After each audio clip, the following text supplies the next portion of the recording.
of me? Do I feel lucky? Well, do you, punk? Good morning, Vietnam! I love the smell of napalm in the morning. You're gonna need a bigger boat. I feel the need for speed. I wish I knew how to quit you. Love means never having to say you're sorry. You do. You'll shoot your eye out, kid. I answered. What up, moviegoers? Welcome to episode 324. Welcome to the Wizard of Oz. You're listening to another new episode of the Cine-Men Movie Podcast. I am one of your hosts, Juan, and I'm joined by the cast, the crew, the characters. What's up? How's it going, folks? Zach.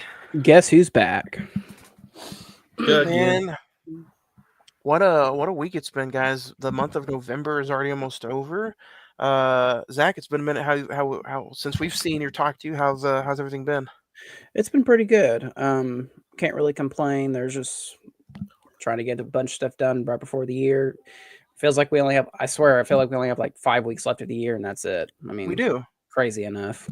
Practically. Ed, how have you been? You wandered around that yellow brick road and turned around and boo, we see you. So how's everything been? Yeah, you came up to Munchkin Land and seen me. I was like, "What's up, bro?" No, I've been pretty good. Can't complain. This week has gone by a lot better than the past few weeks. Yeah, I can't complain, man. It's great. It's great. If you guys did not check out last week's episode, last week we reviewed and talked all about Mrs. Doubtfire, getting into some of our last few Robin Williams movies before we discuss our top 5 plus 5 favorite Robin Williams movies, which will kick off the month of December. So it's always fun when we do a profile piece, and it's been a whole year, I think, since we've done a profile piece. So let's get ready to talk about Robin Williams in a few weeks. But yeah, last week, Miss Doubtfire, it was a good episode. Don't get me wrong, I enjoyed the conversation piece, but the rewatchability wasn't like I thought it was going to be with Mrs. Doubtfire. So you can check all that out on the social media, all of our links to our past episodes.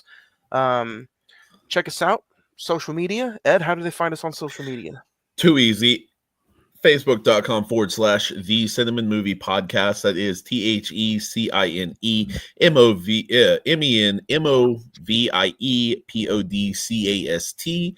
The Instagram is the same thing, the Cine-Men Movie Podcast. X is Cine-Men405.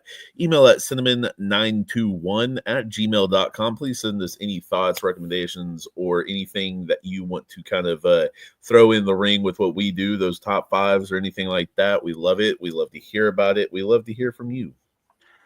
My daughter tried to make the scarecrow out of some yarn for all the listeners who are That's awesome.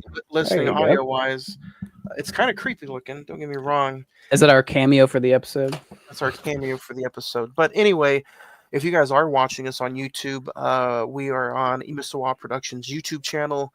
You can also watch us on demand on Facebook Live under the Cine-Men Movie Podcast.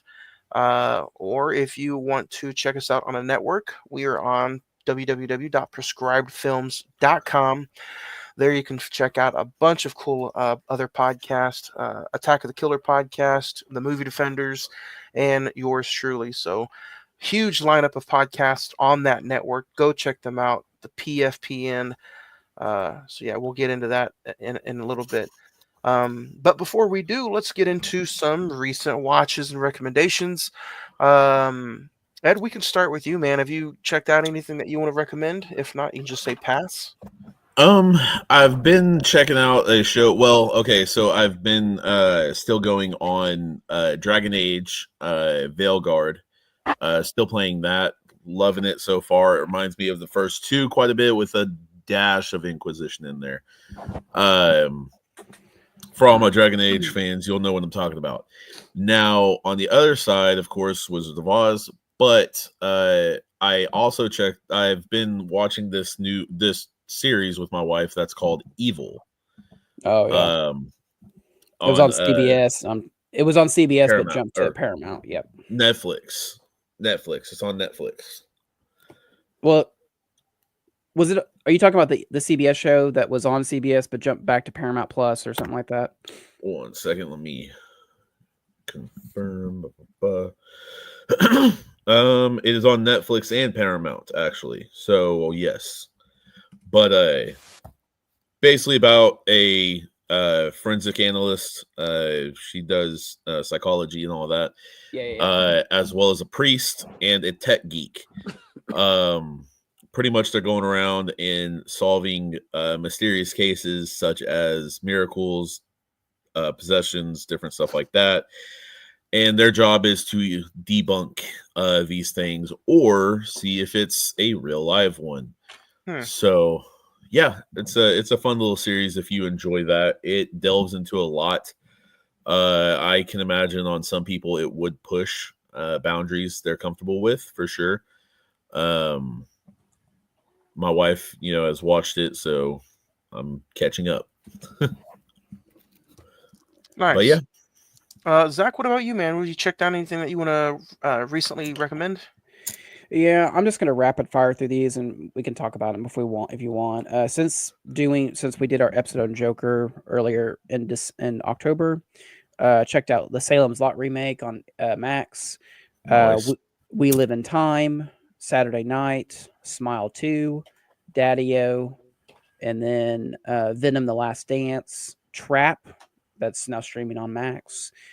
Here, and the one movie I do highly recommend is Juror Number 2, which is Clint Eastwood's new film with Nicholas Hoult, Toni Collette, Kiefer Sutherland, J.K. Simmons. Guys, it is a old school throwback to courtroom dramas. It's so good. It might be one of my favorite movies of the year. What is it called? Juror Number 2. They did announce today that it will have a Max streaming date of December 20th. But if you get a chance, go see this in the theater because it just, it keeps you on your toes the entire way through. I finished the new season of Frasier on Paramount Plus, Tulsa King, rewatching Gladiator to get ready for next week's episode, and Yellowstone's back, Johnny, and we're 2 episodes into the new episodes, and we pretty much set it off of what happens. So I'll just leave it at that. It's the last season, right? Yep. Unless they decide to do like a spinoff with Rip and Beth. But so I had a quick fast week, so I checked out Van Helsing. I was in the mood for the Tron movies because I was listening to the Daft Punk soundtrack for Tron Legacy. So I went back and rewatched Tron and Tron Legacy. I'm on a Christmas Carol kick right now for a movie club, and I've checked out A Christmas Carol with Jim Carrey, the one with George C. Scott, and I checked out Thanksgiving, which is an hour and 4 minutes. You can go check it out on Tubi for free. I beg somebody, one of you, if not both of you, somebody listening or watching this podcast, go check out Thanksgiving. I thought I hated it, but it kind of like grew on me a little bit because there's this rubber turkey running around killing people, and it was only made for $30,000. And go check it out.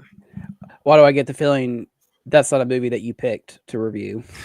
I didn't pick it, but the conversation was fun. It's on Tubi for free, and if you want my honest opinion and everybody else's, go check out the latest episode of Friday the 14th podcast, which we're taking the whole rest of the month off. We won't have another episode until December the 5th. So, but yeah, those are my recent watches and recommendations. If you want to keep up with one third of the life of the Cine-Men Movie Podcast, go check out the Instagram. It is Instagram/Cine-Men Movie Podcast. But Zach, for old school's sake, you have some box office numbers you want to talk about. Yeah, so the box office, I'll be honest, just given what came out last week, I'm not really surprised. But just kind of going through the top 5 movies that won the box office. Number 5, Smile 2 is still holding strong. Number 4, Conclave, which I'm desperately wanting to see. It looks amazing. Number 3, The Best Christmas Pageant Ever. Number 2, Venom: The Last Dance is still holding strong, and the number 1 movie of the weekend was Red One. Dwayne Johnson, Chris Evans. It didn't surprise me. It's a Christmas movie. Everyone's getting in the Christmas spirit. But it only opened up with $30 million.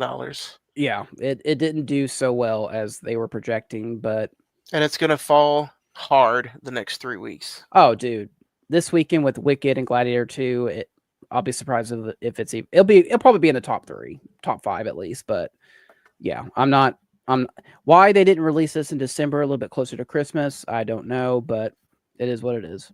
Yeah. So, Ed, you have any movie news you want to bring up, talk about? Oh, just a little bit. So we talked about this a little earlier, but I'm going to bring it up because I think it's a great one. How to Train Your Dragon teaser trailer reveals first footage from a live action remake. Mason Thames, Nico Parker, and Gerard Butler are starring in Dean DeBlois feature that hits theaters next year from Universal. So there is that to look forward to. I'm like, why not John Krasinski? Like, why not? But I guess maybe he'll be in the third movie. Maybe, I don't know. Matthew McConaughey on moving to Texas to escape being the rom-com dude says, I think that was the one that was probably what was seen as the most rebellious movie in Hollywood by me, because it really sent a signal he ain't fucking bluffing. Basically on turning down roles and stuff like that. I knew you'd like that. So there's that. Ed, do you know that I was just curious. Oh, I'm sorry to cut you off. I was curious about this. The original How to Train Your Dragon came out in 2010, so damn near not even 20 years later, we're getting a remake. Live action before, like, wow, okay. So yeah, not too bad. So it'll make money. It'll make money. Oh yeah, for sure. I mean, as long as they're up for the challenge, I think, because I don't really know Mason Thames or Nico Parker. Never really heard of them. I wonder if he's related to Nico Namalamala, who's the quarterback for Tennessee. I don't know. Huh? That's what I said. Have you been playing for the Dolphins recently, buddy? You need some CTE scans. Okay. After the last few weeks, I probably do. Kevin Smith has confirmed, though, news himself. We've been talking about Clerks all year and some Kevin Smith movies. Dogma 2 is officially in the works. He's writing the script, and he wants original stars Matt Damon and Ben Affleck to return. So that'd be cool.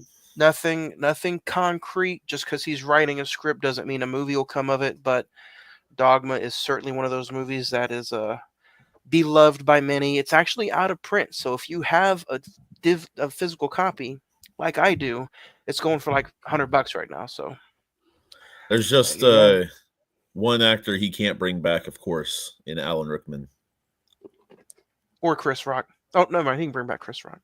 I was about to say, what? Other than that, guys, let's dig into the meat and potatoes of what brought us here today. We are talking 324 episodes in the making. We're finally talking The Wizard of Oz. Man, IMDb has this movie at an 8.1, Rotten Tomatoes at 98%, the Metascore is 92%, the Letterboxd is at a 4.0 out of 5, with a $2.8 million budget. All these years later, it has grossed a little over $29.7 million at the box office, with an August 25th, 1939 release date. Young Dorothy Gale and her dog Toto are swept away by a tornado from their Kansas farm to the magical land of Oz and embark on a quest with 3 new friends to see the wizard who can return her home and fulfill the others' wishes. Starring Judy Garland, Frank Morgan, Ray Bolger, Burt Law, Jack Haley, Billy Burke, Margaret Hamilton, and directed by Victor Fleming. Zach, let's start with you. We're going to start with you. Where were you, and do you remember the first time you seen this movie, and what was it like revisiting it for the podcast? So, for long-time listeners, let me just give a little bit of backstory to this episode. We've been trying to do the Wizard of Oz like for the last 5 years now. Every time we thought about doing it, there's a new film coming out, new Blu-ray release.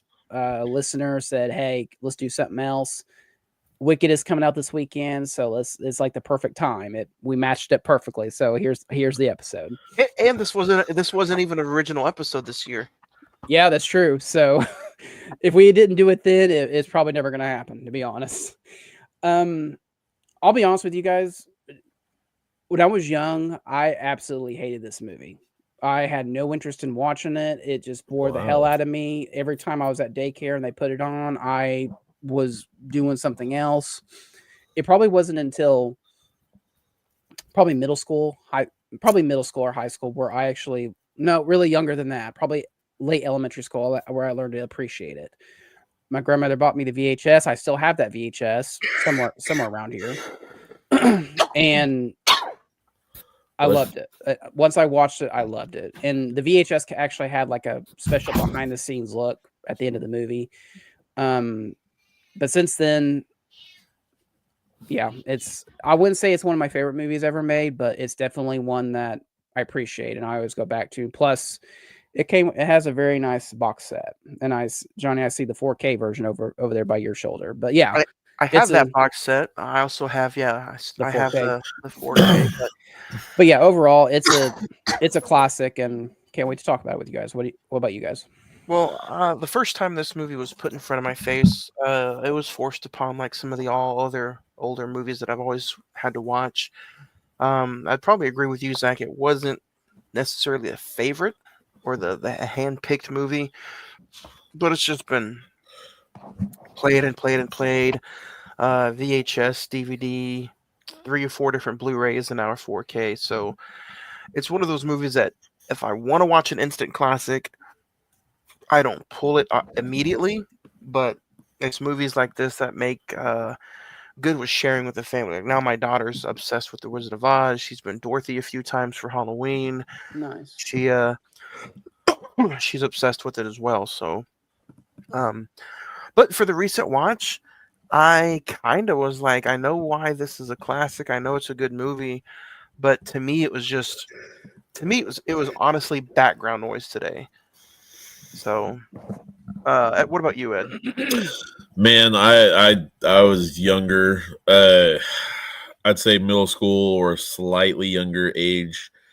The first time I remember watching it, at least. Funny enough, this movie for a certain period of time in my life was on almost every weekend. My sister used to love this. She'll tell you she doesn't remember it liking it that much, but it was on almost every weekend when she came over.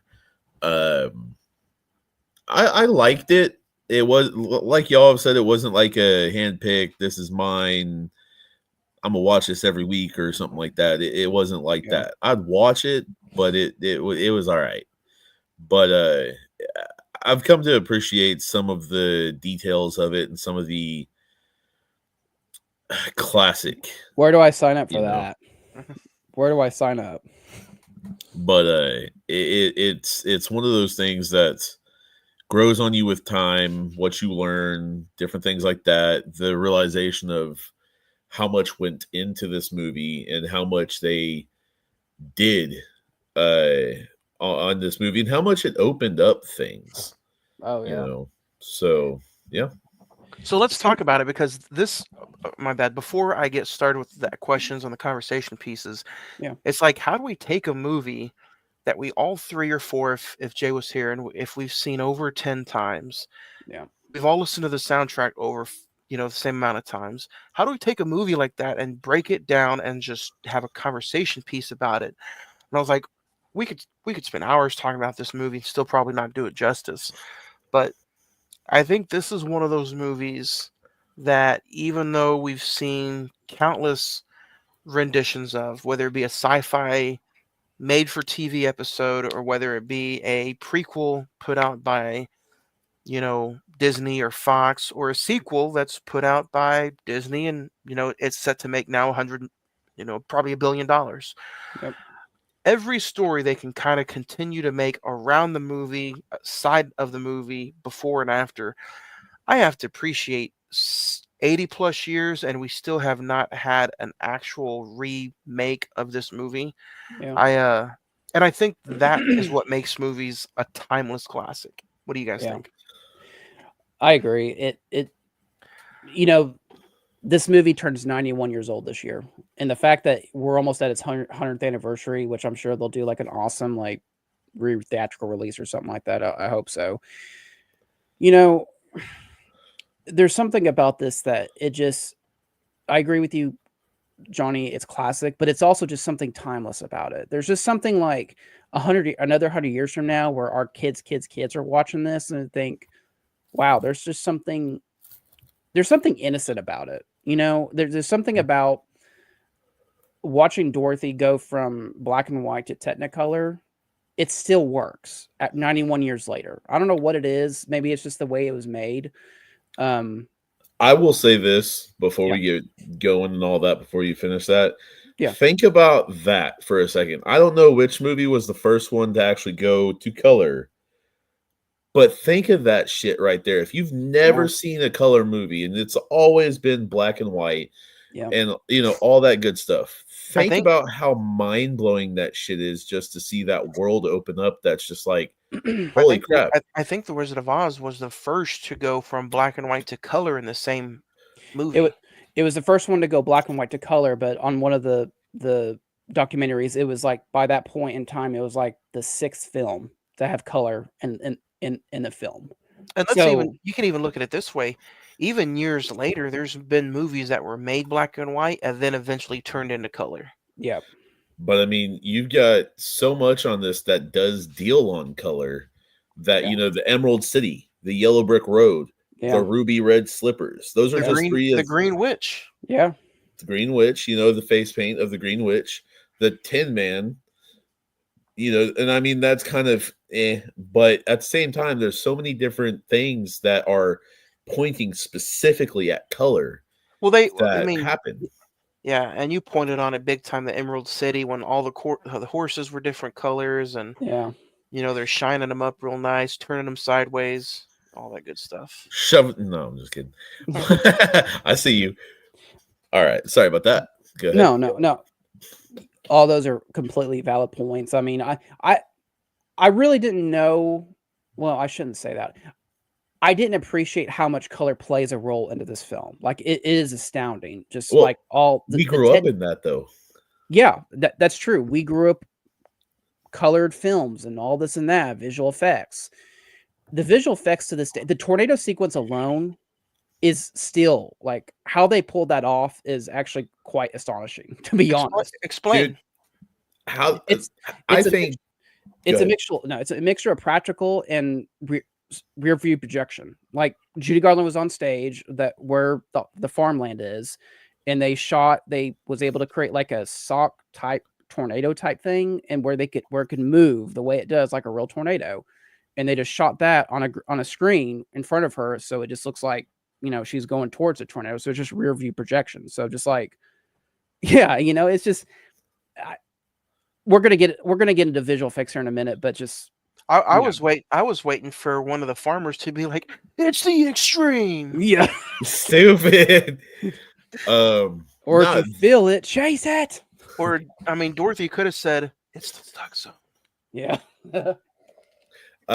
So that, and then the flying monkeys scene right there, dude. Those two, and I'm not talking about just when they come out. Like, that's cool too. Don't get me wrong, because the flying monkeys, in my opinion, are ahead of their time by half a century. So was the Scarecrow walking out with a gat. I mean, is that the unrated director's cut that they found 2 years ago? Apparently so. Yeah. The wizard gave him a gun. But the flying scene, the takeoff scene of all of them just flying off, that was cool. Those two, and understanding as you get older, like, they didn't have all this technology, they didn't have all this science behind them. they didn't have a ton of knowledge that we do now, like you said, almost like nearing 100 years later, which is nuts. And that's what I was going to bring up. The reason I think one of the main reasons that this movie is timeless is that it's done practically. It's costumes, it's sets, it's rear view projection, it's matte paintings, it's little camera tricks to make you think that the scenes are bigger than they are. Well, you guys say that, but for back in its day, a $2.8 million budget was huge. That was a lot. This was a huge budgeted film. Yeah. And I know you guys say they don't have what we had now, but I'm sure for 1938, 39, they were using the best of the best. It was like they got the best songwriters. What's interesting, a lot of people may not know this. I'm sure you guys know this because we're movie nerds. Judy Garland was not the original pick to play Dorothy. It was actually Shirley Temple. Shirley Temple was a huge moneymaker back in the day. And the studio was like, we want Shirley Temple. It was actually the songwriters that said, no, we tested her voice. It doesn't work. Judy Garland is the best pick for this. And we cannot imagine anyone else playing this character now. So as the role of Dorothy. Same thing with the witch. Yeah. The amount that they spent on making the film today would be almost $46 million. Which is nothing in today's world, almost. To some films. Some, but not, I mean, if you're Marvel, sure, but... That's an A24 movie right there, baby. That is, yeah.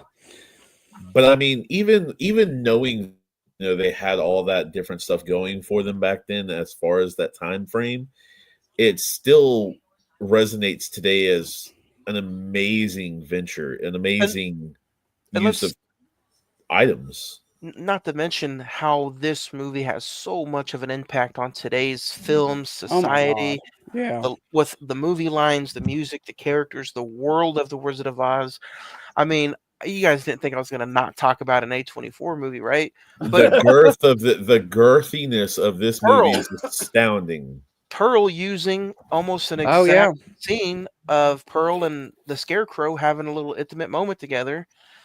So, could you imagine Dorothy doing that to the Scarecrow in The Wizard of Oz? Zach, you know what scene I'm talking about. Yeah, that'd be a very different movie. If he only had a brain. And,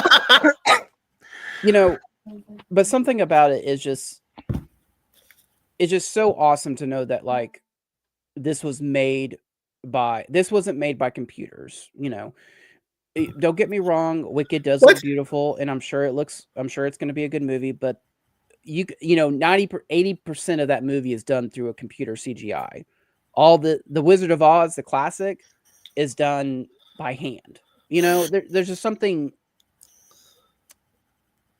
They actually put the house on that witch. Oh yeah, no. They killed an actual human being on that, but there's something antique about it that's really. I think it just draws people in, to be honest. Speaking of something like that, don't bring that up, please. Hey, it's a timeless thing, man. It's been debunked. It's not real. What's he want to bring up? There's actually a thing with The Wizard of Oz that in one scene where they're walking out of the woods, basically, you see a hanging body. Oh no, that's a background. That's a big giant bird. It's a bird, yeah. It's like a crane or something, but it's not a hanging motion, if that's what you think. I will actually say the Tin Man was allergic to the paint. I think. Oh yeah. The original one. Yeah. The original one that was trying for it was allergic to the paint. I mean, it's like that. Yeah. If you listen to interviews with him, like he's lucky to be alive. He was lucky to be alive after that because it literally the aluminum dust got into his lungs and coated him to the point where it nearly killed him. Yep. It was that bad. Who? Jack Haley? Buddy Epson. No. The original pick for the that's Tin who that Man was. Buddy Epson. Yeah. Jack Haley was the technical understudy, if you will, or the second pick. But this movie, I mean, don't get me wrong. This is, I don't want to say as perfect as you can get, I mean, But watching it it's so many years later, there's so many like different plot holes and stuff that you can nitpick and be like, yeah. you know, all the way down to the final end of the movie, but it's still But fun. considering something of 1939, to where most, don't get me wrong, most of our grandparents, if not all of our grandparents, meaning our parents' parents, weren't born. Yeah. Most, not all, because one set of our grandparents was, but still, that is fucking nuts to me because, I mean, people in their 80s still weren't born in this film. Something else that people really forget about this movie is that, or they may not know, is that this movie was pretty much a flop when it came out originally.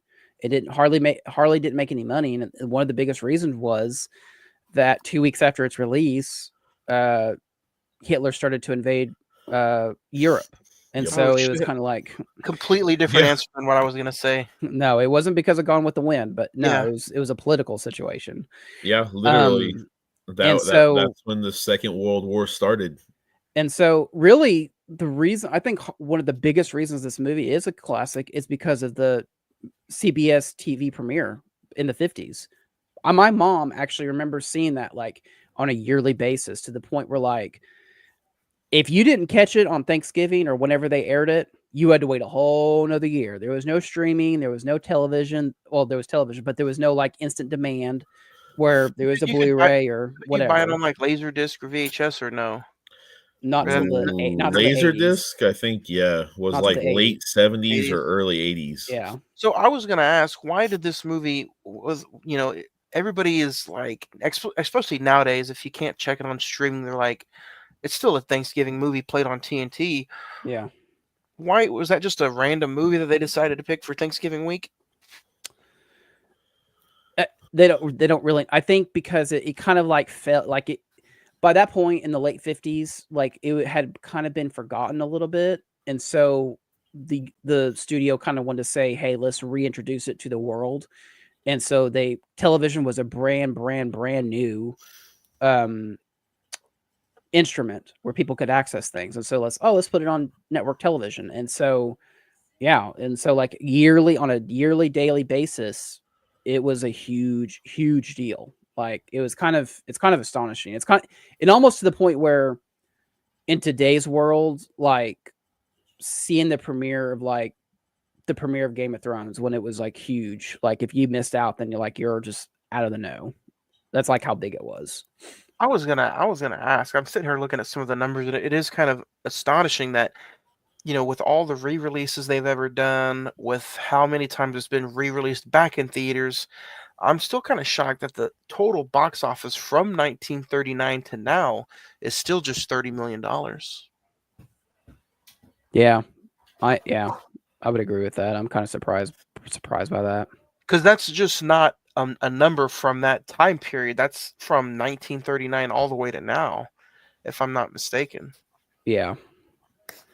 That includes the total release of the budget and all that good stuff. But I will say I've never seen The Wizard of Oz on a big screen. I think that would still be kind of cool to go see. Zach, have you? No. They every so often, I think it was last year or maybe early this year, they had like a special 90th anniversary showing. I think maybe last year. I think Harkins does it yearly too for their classic $5 movies. Yeah. Dude, it would really surprise me if they don't do like a special 100th anniversary of this, like when it comes time. Do you guys have like a favorite? Let's talk about some of the characters, because even the characters are timeless. To where these movies have spawned off, like I said, different kind of like side pieces, TV shows. Yeah. Besides, I almost want to say, do we not include Dorothy in this? But just out of any character in this movie, what's the one character you guys kind of have always revolved yourself around? Like you may not like the movie, or you may just watch it because it's on TV, but you drop what you're doing and watch that scene or that music piece. The Cowardly Lion. Anytime his first introduction where he's like, put him up. It makes me laugh every single Burt Lahr's interpretation of the Cowardly Lion is classic. I didn't realize on this rewatch just how physically comedic he is in this movie. Ed?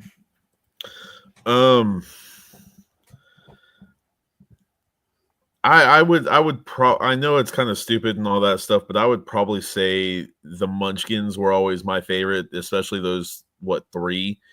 Just because I thought they were hilarious. The Lollipop Guild. Yeah, because I thought they were hilarious. I didn't understand a lot of it. I thought they were kids. For a long time, I thought they were just kids. And when I was a kid, I was just like, okay, they just have high voices or high singing voices. I didn't understand, all that stuff at the time and all that. I thought it was just practical effects, kind of like, shit.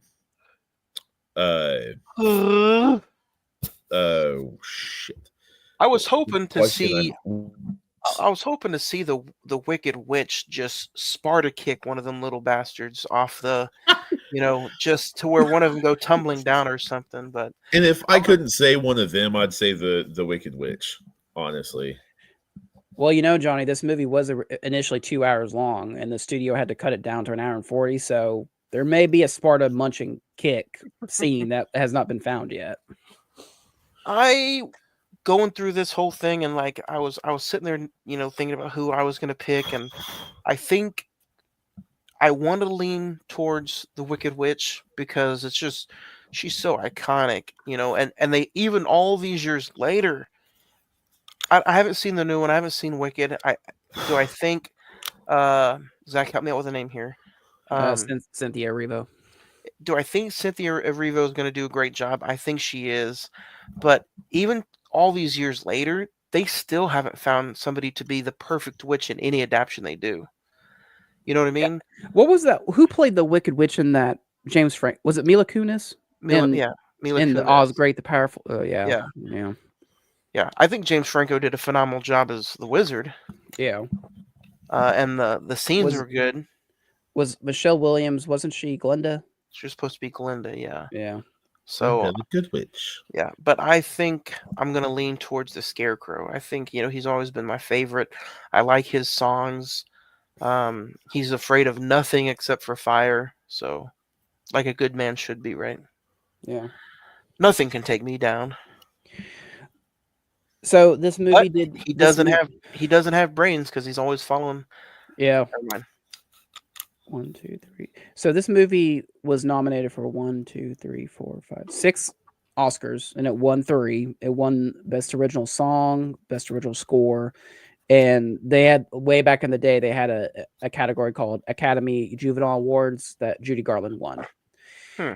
So, little rant because we can't have an episode without a rant. I don't know how the fuck did this not win best visual effects? Zach dropped the F-bomb, guys. I'm so sorry. No. Look it up. Gone with the Wind didn't win this. It was a movie called The Rain Comes, which I had never heard of up until this point. Who? Yeah. Wow. I've never heard of that. See, even back in the day when the Academy was fresh and brand new, they didn't even know what was going on. I thought you were going to complain that. I thought your rant was going to be that The Wizard of Oz did not win Best Picture. No. Here's the thing. Gone with the Wind is a very good film, but it's 4 hours and 20 minutes. This is 1 hour and 40 minutes. So there's one. I'll watch this 10 more times before I rewatch Gone with the Wind. Do you feel like they got it wrong? Gone with the Wind is from Oklahoma. Yeah. Fuck Oklahoma. Do I think I got it? Do I think they got it wrong? Looking at the nominees that year, it is either going to be this or it was either going to be Gone with the Wind or The Wizard of Oz. I mean, I can't, like I said, I can't fault that for them picking that, but I mean, you can. I could, but I mean, I think it's just because the Academy likes girth so much that's why Gone with the Wind probably won. More than likely. Maybe. I don't know. You got to have some good girth for the Academy. If those awards were redone, do you think would the Wizard of Oz would have won Best Picture? No, For popularity, though. I think Rain Comes would have won. Oh God. Anyway, Victor. Here's another fun fact: is Victor Fleming actually directed The Wizard of Oz and Gone with the Wind, and he won for Gone with the Wind. So it's kind of contradictory. Yeah, back then they only had like 4 directors anyway, didn't they? Yeah, essentially, yeah.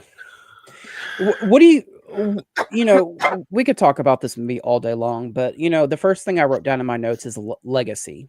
Like, what do you think the legacy of this movie is? The movie that didn't win anything. A good woman behind you will go ahead and present you with all you need in life. He's not wrong. I mean, he's not wrong. Don't get me wrong. Without Dorothy, the They Lion would have been a stuff. bitch. The Tin Man would have been a heartless motherfucker, and the Lion would have been a dumbass, or the Scarecrow would have been a dumbass for life.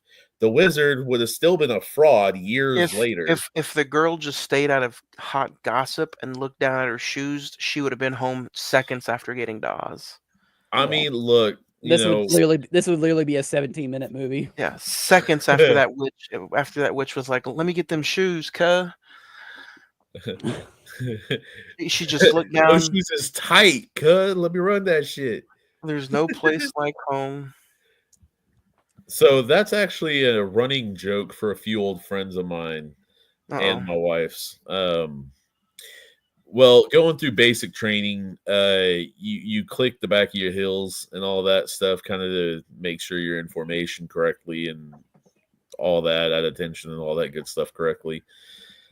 And they basically made the joke that we all look like Dorothy from Wizard of Oz, when our heels kind of together and all that good stuff. So it's been a running gag joke for like 12, 13 years between all 4 of us. Something sad about this movie is that this movie pretty much gave Judy Garland her start. Like, it really catapulted her into superstardom, but it catapulted her into something else too. Yeah, this movie pretty much got her on her drug and alcohol addiction, and even till the day she died, like, whatever she did, anytime she did she was also a singer, or any concert she did, she had to sing Somewhere Over the Rainbow. Like, that was her trademark, and people were pissed off if she didn't sing that. I know I might get some huge slack for this, but I love the big Samoan guy that sings. Why the fuck would you get slack for that, bro? Yeah. That motherfucker woke up at like 3 a.m. in the morning and in one take smacked the shit out of that song. Him and Judy Garland, the only 2 that should be singing that song. Yeah, I think his is a little bit better. His is a bit better as far as like bringing it more modern and all that stuff and kind of adding a little flavor to it. Hers is more better Spam and Reese's peanut butter cup. Stupid. It's more her peanut butter cup. Her version is innocent, essentially. Well, her word, not even just that. It is 100%, but it's more of a traditional, just a clean, right traditional song. And it's not that his isn't the clean and all that good stuff, but he adds that certain flavor coming into it. He takes a little bit extra and kind of adds a nice little spin on it. And like I said, the fact that man came up with that little extra spin on it at 3 a.m, just gone into the studio and was like, "Yo, belt this shit out with me." Speaking of spin on things, what do you guys think of the Wizard in this recent watch? Still seems like an ass. Like, in what way? Like, what do you mean? Like just his characterization? Throughout the whole time watching the movie for the very first time and then rewatching it again, you're always left with that anticipation of the Wizard. And even now today, watching it, even though I've seen it dozens of times, I'm still let down that the Wizard is just this phony man behind the curtain. Do not pay attention to the man behind that curtain. But I think, it's going to sound cheesy and cliche, but I mean, it's definitely it proves that, it's not magic that, gets you where you need in life. You have to believe in yourself, essentially. You got So- those tools strapped up, bro. Let's just go. So looking back at it now, all these years later, and she finally wakes up and she's, bumped her head and she's in the bed. Was it a dream? Or was it it It Was it was just all another a dream. was it just another episode of the Twilight Zone? It's Inception, and the little top thing is spinning on the nightstand. Yeah, it cuts to black before we figure out if it was real or not. Leo's in the background saying she's still 16. Oh my god!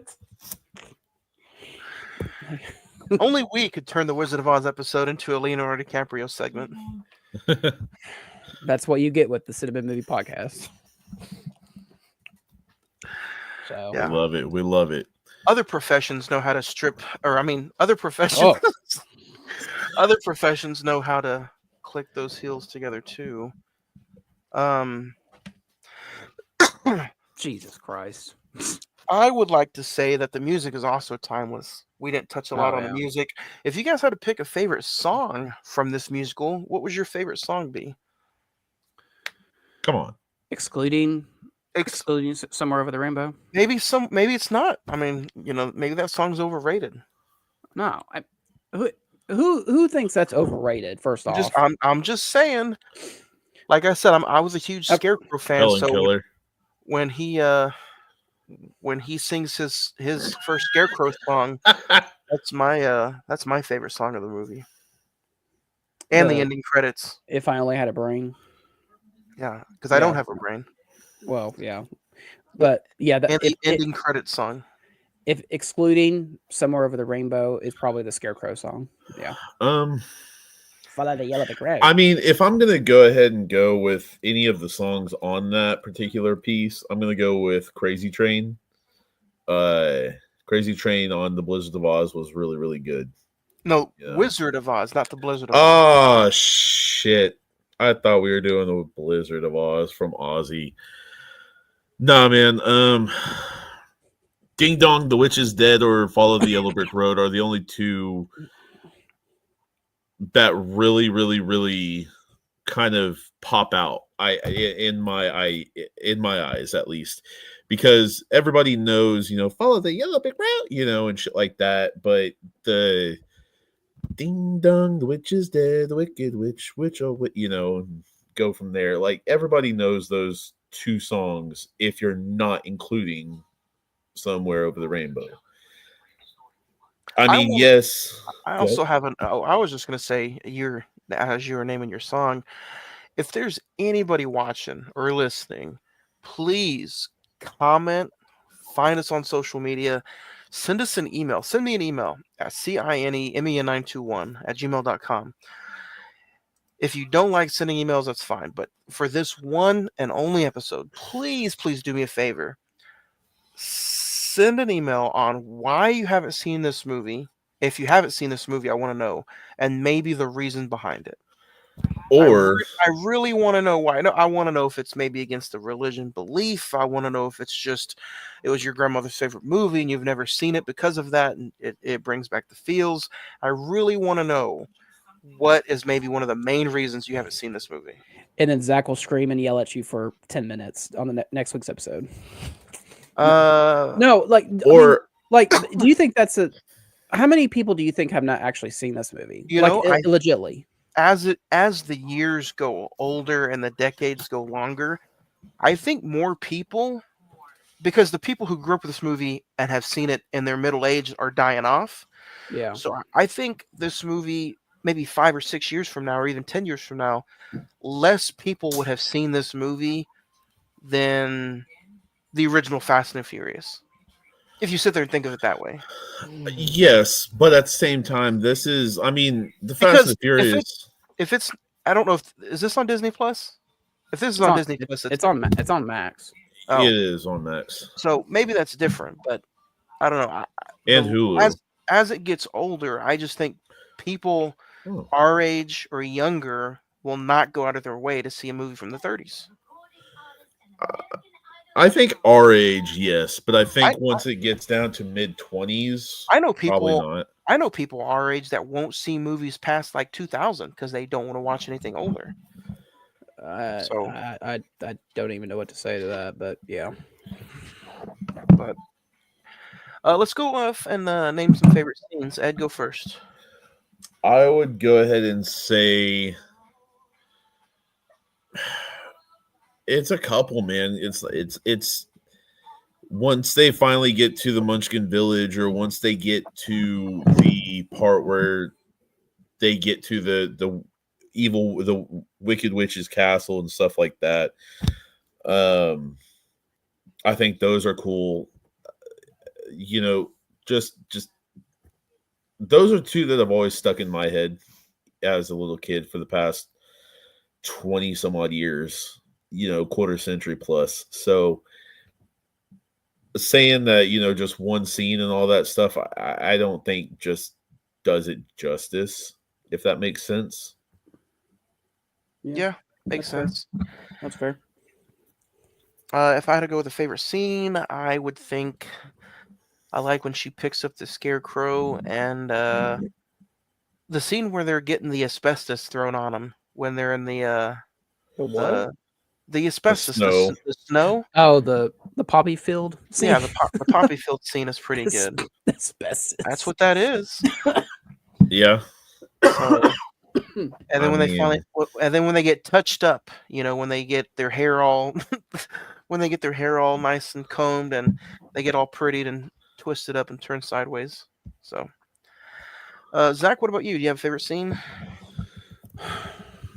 Man, there's so many great set pieces in this movie that, Somewhere Over the Rainbow, probably my favorite scene is probably the introduction to the Cowardly Lion. Just Burt Lahr's performance in that is just it's so fun and comical and slapstick. It's just fun.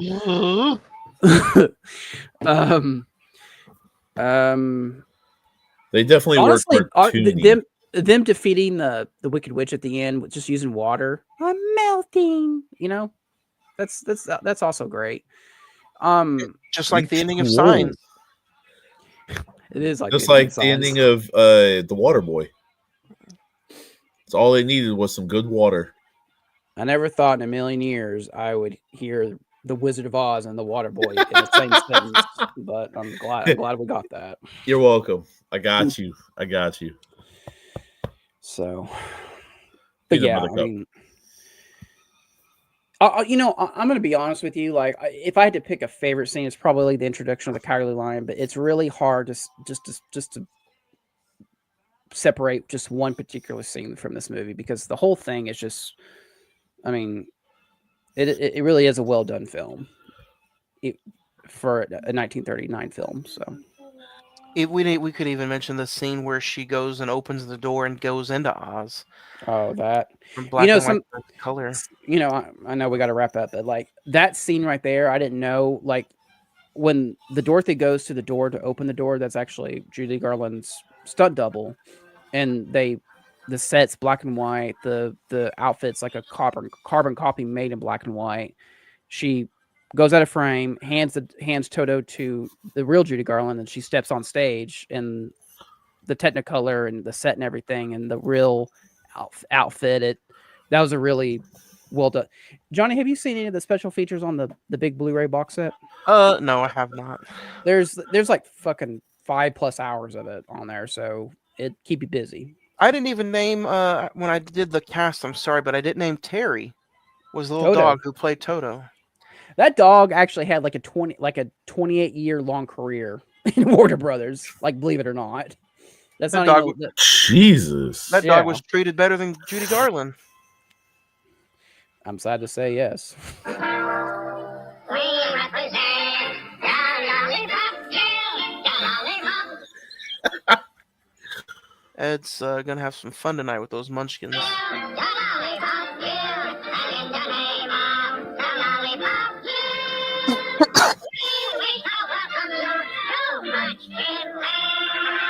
Great. Now the episode won't be played on YouTube because Ed messed up and played some music on the episode.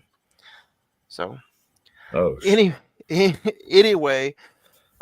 Is this an easy debate? Is it a 5-star classic, or is there some issues on this recent watch? Ed, start first. I would probably say a 4. You're an ass. No, I'm just, Uh, I'm just playing. I'm just playing. just because I have seen this so many damn times. It's not a bad movie. It is a very, very good movie. I mean, I didn't speak any bad on it. I've just seen it so many damn times that it's just like It's become it. repetitive. Yes, it was a bit like I haven't seen this movie in probably 15 plus years, but it was hard to get through. But yeah, it's still a timeless classic, 100%. I just It's interesting you say that because I kind of felt the same today watching it. As far as like, not was it a bad rewatch, but I had a hard time just staying focused on the subject matter. I don't know if it's because I've seen it so many times. What was hard for you to get through?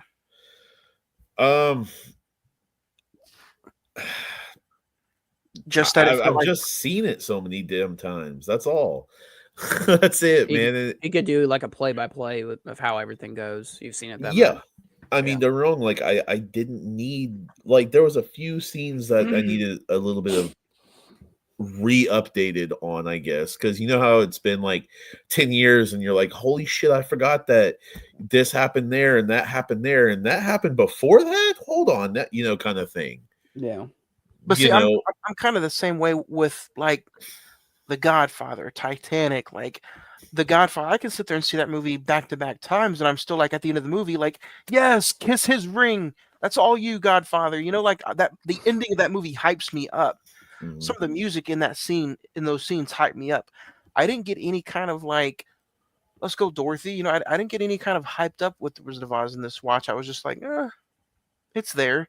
It's a timeless classic, yes, but it's not my timeless classic. If that makes sense. So, Ed, you're giving it a 4. I'm going to go one above you. I'm going to give it a 4.5.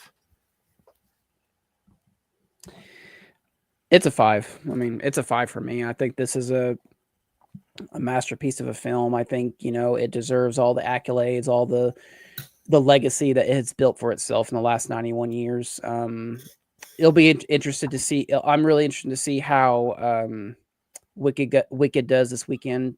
Whether you are a Wizard of Oz fan, or just like the Broadway show,